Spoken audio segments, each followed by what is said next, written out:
Hello, bienvenue dans cette nouvelle vidéo. Aujourd'hui, toi et moi, on se retrouve pour parler de l'article 37 du RGPD sur la désignation du délégué à la protection des données. Ce qu'on va faire, c'est qu'on va d'abord parler cette fois de l'article et après, on va parler du considérant, de l'article paragraphe 1, parce que le paragraphe 1 et le considérant 97, ils sont liés. Donc, on va d'abord faire ça. Et apparemment, à partir du moment où je vais déplacer mon visage avec ce logiciel Loom, ça va créer un décalage entre mon visage et le son. Mais écoutez, je suis désolée, je prévois à l'occasion de trouver, d'investir soit du temps, soit des connaissances pour trouver la solution, comment gérer ce sujet. En attendant, le plus important de toute façon, c'est de m'écouter, a priori jusque-là, et de surtout que vous preniez le temps après de relire tout ça avec votre propre vitesse de lecture, avec votre propre temps de compréhension. L'idée, c'est vraiment de dégrossir chacun des articles du RGPD pour vous montrer qu'ils sont accessibles, qu'ils sont à votre portée, qu'il faut juste casser le gros préjugé que le droit c'est compliqué et que c'est difficile et que c'est pas accessible. Bon, parfois ça ne l'est pas, parfois il faut juste un petit peu d'explication. Et là, avec cette chaîne de vidéos YouTube, le but c'est de faire ça. Bon, allez, go. Teasing beaucoup trop long pour quelque chose que, a priori, si vous êtes là aujourd'hui, vous savez déjà. Article 37. Le responsable de traitement et le sous-traitant désignent en tout état de cause un délégué à la protection des données lorsque, première situation, le traitement est effectué par une autorité publique ou un organisme public, à l'exception des juridictions agissant dans l'exercice de leurs fonctions juridictionnelles. Donc là, on parle de traitement, donc utilisation de données qui identifient un humain faite par une autorité publique ou un organisme public. Ok. À l'exception des juridictions. Ensuite, le responsable de traitement et le sous-traitant désignent en tout état de cause un délégué à la protection des données lorsque les activités de base du responsable de traitement ou du sous-traitant consistent en des opérations de traitement qui, du fait de leur nature, de leur portée et ou de leur finalité, exigent un suivi régulier et systématique à grande échelle de personnes concernées. Donc là, on va relire. Ici, tu vois, dans le A, on était sur des organismes publics et des autorités publiques. Là, ici, on est sur des activités d'un responsable de traitement privé. En gros, c'est une entreprise. Une entreprise. Ouais, je vais m'arrêter là pour être sûr de ne pas dire de bêtises. Et donc, il faut que l'entreprise fasse des activités. Il faut que l'entreprise utilise des données à caractère personnel euh, qui soient effectivement en fait, il faut que je vais pas réussir à finir cette phrase, donc je vais la reprendre. Ici, on est sur un acteur privé, donc par exemple une entreprise, qui utilise des données à caractère personnel, qui, du fait de leur nature, de leur portée ou de leur finalité, exige un suivi régulier et systématique, à grande échelle, des personnes concernées. Alors, je suis entièrement consciente que je viens juste de répéter et de relire la définition. Ça a beaucoup de sens dans ma tête pour l'instant. J'espère que pour toi aussi. Sinon, de toute façon, la vidéo, on va poursuivre et normalement, ça devrait être bon. Mais en fait, ce que j'essaye de dire là, c'est que dès lors que tu utilises des données à caractère personnel d'un humain, que ça soit des données sensibles, que tu fasses par exemple de l'accompagnement social et tu as accès à toute la vie de l'humain, parce qu'évidemment pour accompagner et intégrer socialement les gens dans la société, tu as accès à tout, leur identité, leur situation de santé, leur situation familiale, évidemment parfois, c'était pas évidemment que je veux dire, c'est parfois leurs opinions politiques, parce que c'était des réfugiés politiques, etc. Et donc en fait, tu as accès à énormément d'informations concernant cette personne, et donc il est nécessaire de protéger toutes ces informations. Ça se trouve, t'as pas accès à beaucoup d'informations, mais tu les suis de manière régulière et systématique. Et j'ai envie de faire un petit coucou à nos grands amis américains qui nous suivent désormais au quotidien via leurs différents outils. Oui, non, peut-être. Je te laisse prendre part à cette réflexion. Mais effectivement, voilà, là, on est sur des utilisations de données personnelles, soit par leur nature sensible, soit par la quantité d'informations, soit par un suivi systématique et régulier d'humains. Et là, il y a une notion de suivi régulier et systématique à grande échelle. Ça sera l'objet d'une autre vidéo qu'on va creuser la notion un peu plus pour mesurer un petit peu qu'est-ce que c'est qu'une grande échelle. Mais effectivement, tu peux t'imaginer que si tu as un certain nombre de salariés, ça concerne quand même ça rentre dans cette définition. Voilà. On sent que je reprends les vidéos YouTube après quelques jours, hein, parce que comme tu le sais, je batch, je tourne tout d'un coup, et effectivement là, on sent que c'est la première depuis longtemps. Alors, excuse-moi, le responsable du traitement et le sous-traitant désignent en tout état de cause un délégué à la protection des données lorsque les activités de base du responsable de traitement ou du sous-traitant consistent en un traitement à grande échelle de catégories particulières de données visées à l'article 9 et de données à caractère personnel relatives à des condamnations pénales et à des infractions visées à l'article 10. L'article 9 du RGPD, il centralise les différentes catégories de données sensibles. Alors, je vais faire pause et on va aller voir l'article 9 ensemble tout de suite. Boum! Alors, nous voici à l'article 9 du RGPD. Donc là, en fait, euh, qu'est-ce que je fais? Est-ce que je te... Ouais, non, j'avais oublié que c'était un sacré article, lui, en soi. Mais globalement, juste pour te présenter rapidement, on a ici... Alors, attends, 2 secondes. Donc, là, en fait, tu vois, dans cet article 9, paragraphe 1, voilà, excuse-moi, j'aurais dû scroller avant pour t'éviter ça. Ici, tu vois que le traitement de données à caractère personnel qui relève patati patata, là, tu as tout un listing, est interdit.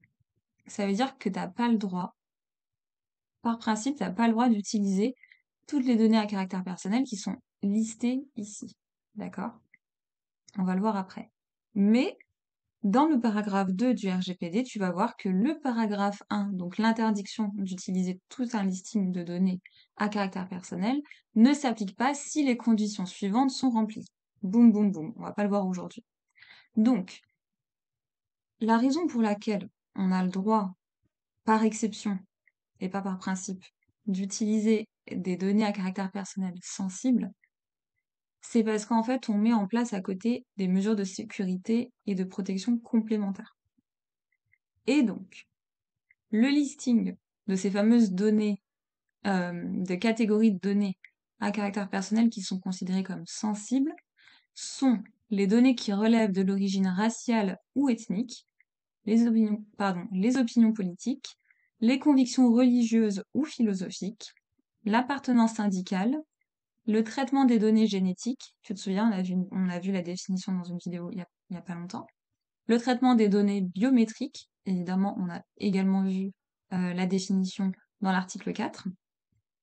Donc, les données génétiques, les données biométriques, aux fins d'identifier une personne physique de manière unique, des données concernant la santé ou les données concernant la vie sexuelle ou l'orientation sexuelle d'une personne physique. Donc tout ça, par principe. Ah mince. Bon, je suis désolée, je sais pas gérer la lumière. Par principe, on n'a pas le droit d'utiliser ces données-là, qui sont considérées comme sensibles. Par contre, par exception, on peut les utiliser si on respecte les conditions suivantes, patati patata. Donc, vraiment, on va revenir à notre article 37. Et donc, nous revoilà dans cet article 37. Et tu te souviens, on s'était arrêté au point C du paragraphe 1. Donc, le responsable de traitement et le sous-traitant désignent en tout état de cause un délégué à la protection des données lorsque, et c'est pour ça qu'on avait dévié sur l'article 9, les activités de base du responsable de traitement ou du sous-traitant consistent en un traitement à grande échelle, tu te souviens, de catégories particulières de données visées à l'article 9 et de catégories et de données à caractère personnel relatives à des condamnations pénales et à des infractions visées à l'article 9. Ça veut dire que dès lors qu'une entreprise, un organisme, une association, tout ce que tu veux, utilise les données que je t'ai mentionnées précédemment, donc les données sur l'origine ethnique ou raciale, les appartenances syndicales, les appartenances religieuses, les opinions politiques, les données de santé, les données sur les préférences et les orientations sexuelles, toutes ces données-là, dès lors que tu utilises ces données-là à grande échelle, tu es présumé non, tu dois avoir un délégué à la protection des données à caractère personnel pour s'assurer de cette protection. Moi, quand je pense à toutes ces données-là, évidemment, je pense, et c'est très bête, mais c'est très vrai, au site de rencontre. Parce que le but d'un site de rencontre, c'est de faire en sorte que deux humains passent un bon moment ensemble. Mais pour qu'on puisse passer un bon moment ensemble, il faut connaître les préférences de chacun. Et évidemment, les données, les préférences et les orientations sexuelles, c'est une évidence sans nom, c'est nécessaire. Et effectivement, c'est pareil aussi pour les opinions religieuses, etc., etc. Pour que deux humains avec le même mindset à peu près, globalement, puissent passer un bon moment ensemble, ben, il faut connaître ces informations. Et sur les gros sites de rencontres qui sont très connus maintenant, que j'ai pas besoin de les mentionner, ils ont un grand volume et un gros volume d'humains dans leur base de données, ils ont un gros volume d'informations. Et donc eux, effectivement, typiquement, cet article 37 s'applique. Donc nous voilà pour cette présentation du premier paragraphe de l'article 37. Encore une fois, relis-le tranquillement avec ta propre vitesse de lecture. L'idée, c'est vraiment que tu découvres et tu dégrossisses ce sujet. Je vais tenter un truc, je suis pas sûre que ça va marcher, mais je vais faire pause, décaler ma tête pour qu'on puisse voir le considérant 97, et j'espère, mais j'en ai aucune idée si ça va marcher, que ça ne fera plus de décalage entre l'image et le son. On verra, le test est officiellement lancé. Donc, considérant 97. Lorsque le traitement est réalisé par une autorité publique, à l'exception des juridictions ou des autorités judiciaires indépendantes, agissant dans l'exercice de leurs fonctions juridictionnelles, lorsque dans le secteur privé, il est effectué par un responsable de traitement dont les activités de base consistent en opérations de traitement exigeant un suivi régulier et systématique à grande échelle des personnes concernées, ou lorsque des activités de base du responsable de traitement ou du sous-traitant consistent en un traitement à grande échelle de données particulières, de catégories particulières de données à caractère personnel et de données relatives à des condamnations pénales et à des infractions. Donc en fait, normalement, si t'as réussi à te concentrer, à te projeter, on reprend simplement le 1 A, B, C, mais c'est juste que la présentation visuelle a tout à fait rien à voir, donc forcément c'est pas évident de se projeter. Et c'est d'ailleurs pour ça qu'on a démarré d'ailleurs par l'article et pas le considérant. Une personne possédant des connaissances spécialisées de la législation et des pratiques en matière de protection des données devrait aider le responsable du traitement ou le sous-traitant à vérifier le respect au niveau interne du présent règlement. En gros, on doit avoir quelqu'un qui s'y connaît un minimum pour pouvoir assurer la protection des données à caractère personnel. Dans le secteur privé, les activités de base d'un responsable de traitement ont trait à ses activités principales et ne concernent pas le traitement de données à caractère personnel en tant qu'activité auxiliaire. Le niveau de connaissance spécialisée requis devrait être déterminé notamment en fonction des opérations de traitement de données effectuées et de la protection exigée pour les données à caractère personnel traitées par le responsable de traitement ou le sous-traitant. Le niveau de connaissance spécialisée devrait être déterminé notamment en fonction des opérations de traitement. Si tu traites que des données ultra sensibles, c'est mieux que tu aies une DPO qui soit calée et qui se soit spécialisée dans les données sensibles. Ou en tout cas, qui a une bonne vision globale, qui a un très très bon relationnel pour pouvoir comprendre comment travaillent les gens et un, un bon relationnel pour comprendre comment travaillent les gens et un bon relationnel pour expliquer comment on va travailler pour la suite. Et des bonnes capacités de rédaction et de synthèse pour pouvoir centraliser toutes les informations qu'elle va récolter pour après, boum, les rédiger et les centraliser dans des procédures. Dans des procédures ou dans une documentation qui permet de photographier ton fonctionnement à l'instant T et de rédiger la méthode à suivre pour l'avenir. Ça, c'est hyper important selon moi. Parce qu'en vrai, et je le fais juste au passage pour les DPO qui en devenir ou les DPO qui viennent d'arriver ou les gens qui veulent se lancer, etc. On apprend tous les jours un peu plus. On n'est jamais parfait dès le début. C'est absolument pas possible. Donc le niveau de connaissance spécialisée, oui, évidemment, c'est important. C'est d'une logique sans nom. Par contre, il y a une grosse part de d'évolution à prendre en compte. Plus tu te renseigneras, plus tu apprendras. C'est bête, mais c'est vrai. Donc si t'as pas tout de suite, c'est pas grave. Et pour vous, les responsables de traitement qui cherchaient justement à qui confier ce sujet, l'essentiel, c'est d'avoir quelqu'un euh, avec qui vous vous sentez bien, vous comprenez quand cette personne vous parle, et c'est important de vous dire aussi, il y a la marge d'évolution à prendre en compte. Et ça va se faire au quotidien, petit à petit. Donc connaissance spécialisée, évidemment, mais il faut prévoir cette marge de développement et d'évolution qui va forcément arriver. Donc le plus important pour moi, c'est vraiment le relationnel, parce que ça fait toute la différence. L'expertise, ça s'apprend, je veux dire. Voilà. Si on n'a pas tout à 100% dès le début, c'est pas grave, ça s'apprend. Donc du coup, après mon petit laïus, de tels délégués à la protection des données, qu'ils soient ou non des employés du responsable de traitement, devraient être en mesure d'exercer leurs fonctions et missions en toute indépendance. Alors ça, on l'a déjà vu, hein, c'est dans les articles 28, non, 38, 39 du RGPD et dans les lettres de mission de la CNIL, dans les lettres de mission de la LCDP et dans le guide du DPO. L'indépendance du DPO, ça c'est, je sais presque envie de dire, c'est sacré. Donc voilà ce petit considérant 97.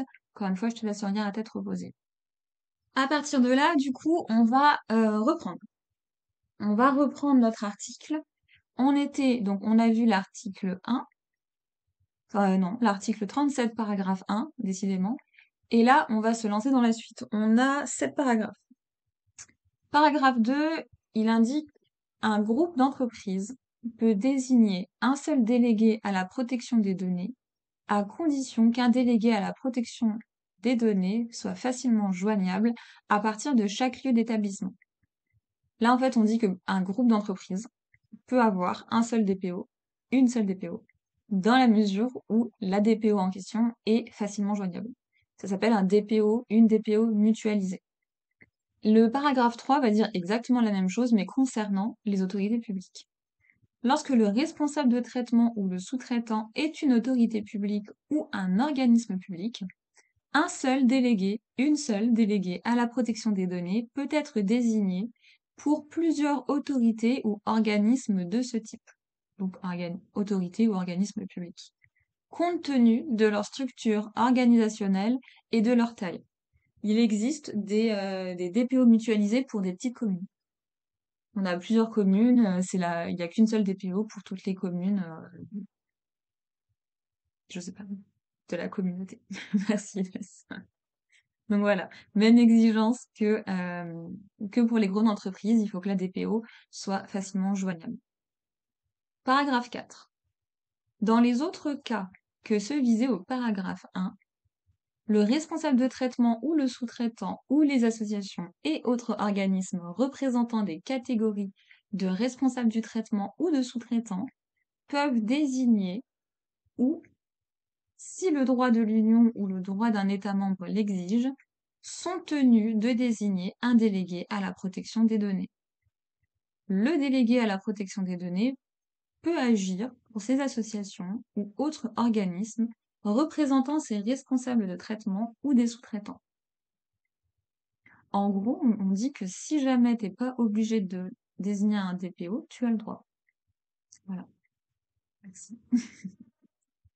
Le délégué à la protection des données est désigné sur la base de ses qualités professionnelles et en particulier de ses connaissances spécialisées du droit et des pratiques en matière de protection des données et de sa capacité à accomplir les missions visées à l'article 39. Évidemment, je répète ce que j'ai dit parce que c'est important. Évidemment, avoir des connaissances sur le RGPD, c'est essentiel, c'est indispensable. Des connaissances en droit ou des connaissances en informatique et après vous fusionnez pour rattraper les connaissances que vous n'avez pas de chacun à côté.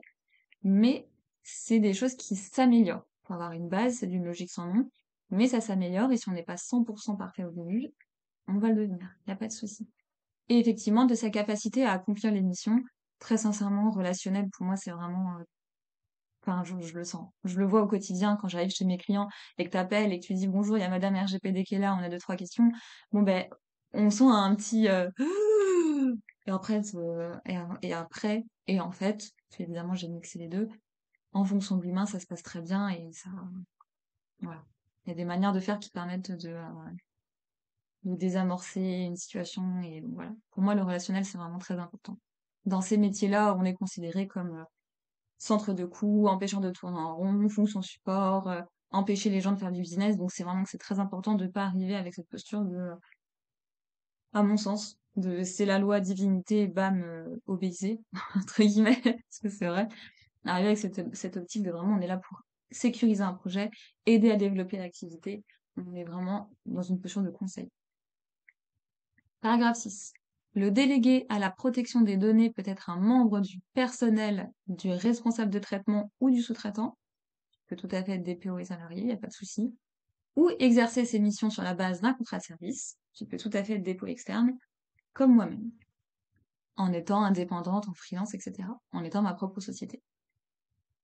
Excuse-moi. Le responsable du traitement ou le sous-traitant publie les coordonnées du délégué à la protection des données et les communique à l'autorité de contrôle.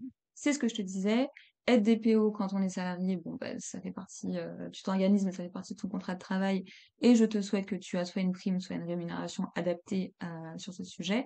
Moi, le fait d'être conseil en tant qu'externe, en tant que moi propre entreprise, le fait d'être déclaré officiellement à l'autorité de contrôle comme étant la DPO d'une boîte, ça c'est quelque chose que je facture évidemment parce que ça n'a pas les mêmes conséquences. Ça impose d'être une certaine disponibilité, une certaine astreinte, et donc effectivement ça, en tant que société qui vend des prestations de services, c'est un service qui se facture. Donc voilà, ça c'est un petit aparté juste pour expliquer, parce que je sais qu'il y a pas mal d'étudiants qui regardent et qui me demandent souvent comment ça se passe le métier de DPO externe. Voilà, j'essaie de vous partager des infos petit à petit. Et sinon, il y en a beaucoup dans mes lives, hein, bien sûr. Voilà, c'est avec ça qu'on va clore cet article 37. Je t'invite encore une fois à le relire avec ta propre vitesse de lecture et ton propre temps de compréhension. Il suffit simplement de prendre un peu de recul et de se dire qu'en vrai, c'est pas si compliqué que ça, parce que vraiment, c'est pas si compliqué que ça. Voilà. Bye bye.